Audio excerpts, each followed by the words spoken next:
बिस्मिल्लाहिर्रहमानिर्रहीम, अस्सलाम वालेकुम। हेलो एवरीबॉडी, कैसे हैं आप? उम्मीद है आप सब खैर खैरियत से होंगे, अपने अपने घरों में खुशो-खुर्रम होंगे।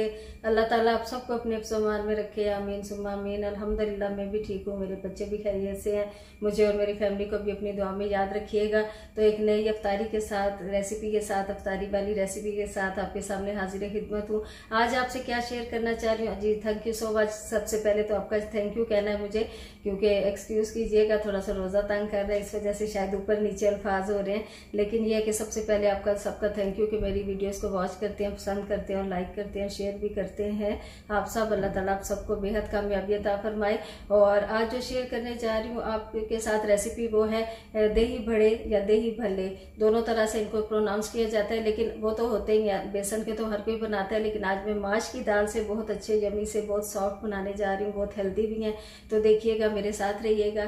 चलते हैं रेसिपी रहीम करके स्टार्ट करते हैं अपनी आज की रेसिपी। मैंने जैसे आपको बताया कि आज माश के दाल के जो बड़े बनते हैं, दही भल्ले या दही बड़े, वो बनाऊंगी मैं। दोनों तरह से इसे पुकारा जाता है। थोड़ी सी इसमें मूंग की दाल है, बिल्कुल 1 चम्मच समझ लीजिए। और 1 कप मेरे पास ये दाल थी माश की। तो 3 से 4 घंटे इसको पहले मैंने भिगो के रख दिया था। इसमें जो इंग्रेडिएंट्स जाएंगे वो दिखा देती हूँ आपको बड़ों में। वो है थोड़ा सा इसमें क्रश्ड अदरक लहसुन जाएगा, तकरीबन 1/4 टीस्पून या 1/2 टीस्पून डाल लीजिए। इसको अच्छा, वो उसका बादीपन भी मारेगा, फ्लेवर अच्छा देगा। इसमें रेड चिली पाउडर थोड़ी सी जाएगी। इसमें ज़ीरा जाएगा, साबुत ज़ीरा थोड़ा सा 1/2 टीस्पून। इसमें ज़ीरे के अलावा इसमें अजवाइन डाल दीजिए, बहुत ही अच्छी रहती है टेस्ट वाइज भी और हेल्थ वाइज भी। 1/4 टीस्पून।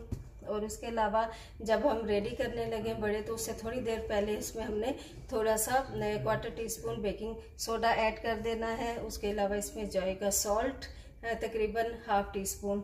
तो आइए स्टार्ट करते हैं अपनी रेसिपी को। सबसे पहले हमने दाल को जो है वो ब्लेंड कर लेना है, इस अच्छी तरह से इसको पीस लेना है। जी व्यूअर्स, देखिएगा, अब मैंने जो दाल माश भिगो के रखी थी और थोड़ी सी उसमें वो भी थी, दाल मूंग भी थी, तो उसको मैं ब्लेंड करने लगी हूँ। थोड़ा सा पानी ज़रूरत पड़े तो डाल लीजिएगा। अभी इसमें थोड़ा सा है पानी, तो मैं नहीं डाल रही। बहुत ज़्यादा पतला बैटर भी इसको नहीं करना आपने, और बहुत ज़्यादा थिक भी ना हो। अगर कोई मुश्किल आ रही हो इसको पीसने में, तो फिर थोड़ा सा पानी ऐड कर सकते हैं। और इस स्टेज पे देखिएगा, मैं इसमें बेकिंग सोडा नहीं डालूँगी और अच्छी तरह से ब्लेंड करना है इसको।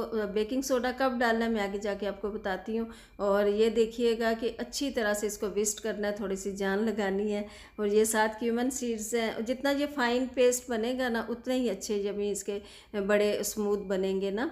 तो इसलिए भल्ले भी कहते हैं, बड़े भी कहते हैं। और थोड़ी सी अजवाइन भी डाली है इसमें, और ताकि बादीपन ना रहे। और इसमें लाल मिर्च पाउडर बिल्कुल 1/4 टीस्पून डालना है। बहुत स्पाइसी इनको नहीं करना, क्योंकि इनके ऊपर जाएंगे मसाले बहुत ज़्यादा, दूसरे जो थे चाट मसाला वगैरह। तो मीनवाइल मैंने उनको एक साइड पे रख दिया, क्योंकि 3 to 4 आवर्स चाहिए होते हैं एटलीस्ट उसको सेट होने में, बैटर को, जो बड़ों का है ना। तो इसके अलावा ये वेजिटेबल समोसे देख लीजिए मैं कैसे बना रही हूँ। बहुत ही हेल्दी बनेंगे, क्योंकि इसमें रिच ऑफ आयरन है, आयरन से भरपूर होंगे। इसमें स्पिनच भी होगी, इसमें बैंगन भी होगा। इन दोनों चीज़ों में, सब्जियों में बेहद आयरन होता है। तो इसके छोटे छोटे कर लूँगी। लीव्स थे मेरे पास। और अफ्तारी के वक्त कोशिश करनी चाहिए कि अच्छी हेल्दी अफ्तारी करें, ताकि पूरे दिन का जो हमारा होता है एक सिस्टम, बिल्कुल खाए पिए बगैर हम होते हैं, तो ज़रा कमज़ोरी नकाहत फील होती है। तो अगले दिन के लिए भी हमें तैयार होना होता है। तो इसलिए अच्छी हेल्दी सी चीज़ें थोड़ी खाएं, लेकिन हेल्दी हों। और ज़्यादा खाना भी नहीं चाहिए, क्योंकि पूरा पेट भर लेंगे हम तो फिर उसके बाद बहुत कम टाइम होता है ना सहरी। और अब यहाँ तो यूके में तो बहुत कम टाइम रह जाता है। तो उसके लिए ये होता है ज़रूरी कि हम सहरी के लिए भी अपनी थोड़ी जगह रखें, ताकि फिर पूरा दिन गुजारना होता है। तो ये देखिए, इसमें सारी वेजिटेबल्स को कट करके डाल दीजिए। बहुत सिंपल जल्दी बनने वाले पकोड़े हैं, बस कटिंग के में टाइम लगता है। बाकी मिक्सिंग करते हुए तो बिल्कुल भी उसके बाद बनाने में तो टाइम ही लगता ही नहीं ना, आपको पता है। ये मुझे इसमें ना, और तकरीबन सबको ही पकोड़ों में इस तरह जो दरदरा सा कुटा हुआ होता है ना धनिया, खुश्क धनिया, वो बहुत अच्छा लगता है। बिल्कुल साबुत भी ना हो कि वो मोटा मोटा मुंह में आए, लेकिन दरदरा सा उसको क्रश करके डालिए। और चिली फ्लेक्स इसमें मुझे अच्छी लगती हैं। आप चाहें तो रेड चिली पाउडर भी डाल लीजिए। और ये मेयर करके मैं डाल रही हूँ। और मैं व्यूअर्स एक बात आपसे शेयर करना चाह रही हूँ कि इसमें मैं बिल्कुल कम बेसन डालती हूँ और वेजिटेबल ज़्यादा होती हैं, तो ज़्यादा बेसन आप डाल देंगे तो उसमें बहुत हैवी से वो पकोड़े बन जाते हैं और वेजिटेबल नज़र भी नहीं आ रही होती तो अच्छा नहीं लगता, लुक भी अच्छी नहीं आती ना। तो थोड़ा बेकिंग सोडा डाला, सारा कुछ करके मिक्स करके उसको साइड पे रख दिया ताकि वो सेट हो जाए पकौड़ों का मिक्सचर। मीनवाइल मैंने क्या किया, देखें टाइम सेविंग का तो मैं हमेशा से सबको कहती हूँ ना कि हम औरतें मल्टीटास्किंग होती हैं माशाल्लाह से, हमें पता होता है टाइम मैनेजमेंट कैसे करनी है और टाइम सेव कैसे करना और कम वक्त में ज़्यादा काम कैसे निभाने हैं, पूरे करने हैं। तो ये देखिए बड़ों की तरफ में आ गई, इनको मैंने इस तरह बड़ा चम्मच एक लीजिए, डोंगे वाला जो चम्मच होता है, क्योंकि इनका साइज़ थोड़ा बड़ा ही हमें रखना है। इन बड़ों का साइज़ जो होता है ना थोड़ा बड़ा ही होता है। ये इस दौरान ये देखिए मैंने पानी में नमक डाल के, पानी ठंडा है उसमें नमक डाल के थोड़ा सा उसको घोल के रख दिया नमक को। और जब ये बल्ले रेडी हो जाएंगे, देखिए कितना नाइस माशाल्लाह से बहुत प्यारा फाइन कलर आया है, जले भी नहीं है और अनकुक्ड भी नहीं है। और आंच तो अपने हिसाब से करते रहना चाहिए ना, कम या ज़्यादा वो तो हमें खुद को ही देखना होगा, ज़्यादा हो जाए तो जलने ना पाए, कम कर दे। तो इस तरह करके इनको मैंने सारे निकाल के पानी में डाल के सोख करके रख दिया है। ये देखें फिर जब तक वो सोख होंगे उनको असेंबलिंग के लिए टाइम अभी चाहिए। तो इस दौरान मैंने पकौड़ों की प्रेपरेशन शुरू कर दी, फ्राइंग शुरू कर दी।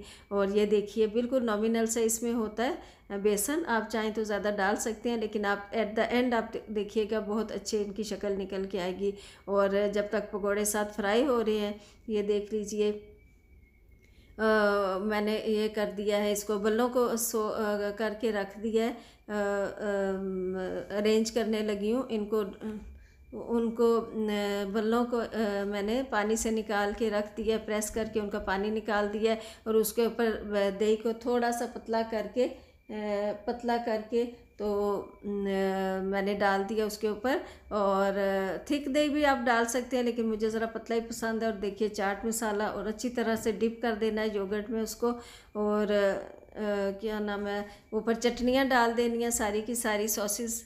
ये देखिए असेंबलिंग इसकी कर रही हूँ, इसमें सॉसेस हैं, इमली की चटनी है, इसमें ग्रीन चटनी है, इसकी रेसिपी मैं दे चुकी हूँ पहले से पिछली वीडियोस में, अगर आपको चाहिए तो मैं दोबारा डाल दूँगी कार्ड में, आई कार्ड में। और उसके ऊपर देखिए ये सब्जियाँ कुछ डालनी है, इसमें आलू नहीं जाएंगे, बाकी सारी चीज़ें जाएंगी। रेड जो चटनी बनाई थी वो भी डाली है, इमली की भी डाली है और ग्रीन चटनी भी डाली है, पुदीना धनिया और प्याज टमाटर, सबसे एक खूबसूरत सा प्लेटर रेडी हो जाता है भल्लों का। और ये देखिएगा साथ ही मीनवाइल मैंने किसकी तैयारी शुरू कर दी, चाट की ना, तो फ्रूट चाट की। फ्रूट चाट के में देखिए तो वो तो रोज़ ही मतलब सब बनाते हैं, हमारे यहाँ तो रोज़ ही होती है फ्रूट चाट। और वही जो होते हैं मतलब जितने भी फ्रूट्स अवेलेबल होते हैं घर में सारे हम डाल लेते हैं, और जो नहीं होते वो फिर नेक्स्ट डे के लिए रख लेते हैं। ऐसे ही होता है ना, कई दफ़ा जाके भी याद नहीं रहता कि अच्छा ये लाना था वो लाना था। तो इसका एक बेहतरीन सा मैं आपको सलूशन बताती हूँ कि एक टिन रख लीजिए, वो जो होता है कैन उसका फ्रूट कॉकटेल का। ये देखिए खोल के मैंने इसमें डाल दिया था कंटेनर में, क्योंकि मैं उसमें नहीं रहने देती। तो उसका बेहतरीन सलूशन ये है कि थोड़ा से वो भी फ्रूट्स इसमें डाल दीजिए और बेहतरीन सी अफ्तारी हमारी रेडी हो चुकी है। और जब फ्रूट कॉकटेल डालेंगे थोड़े से फ्रूट तो बहुत ही अच्छी, ये देखिए ऐसा कलर आएगा फ्रूट चाट का माशाल्लाह अल्हम्दुलिल्लाह। और पकौड़ों का देखिए कितना अच्छा हर एक सब्ज़ी नज़र आ रही है, और सॉसेस भी हैं, खजूरें, सब माशाल्लाह। टेबल रेडी हो चुका है। ये पुदीने का शरबत है, थोड़ा सा डार्क हो गया, पुदीना थोड़ा ज़्यादा चला गया इसमें, लेकिन आप अकॉर्डिंग टू टेस्ट डाल दीजिए। अपना बहुत ज़्यादा ख्याल रखिए। Thanks for watching. अल्लाह हाफिज़ और टेक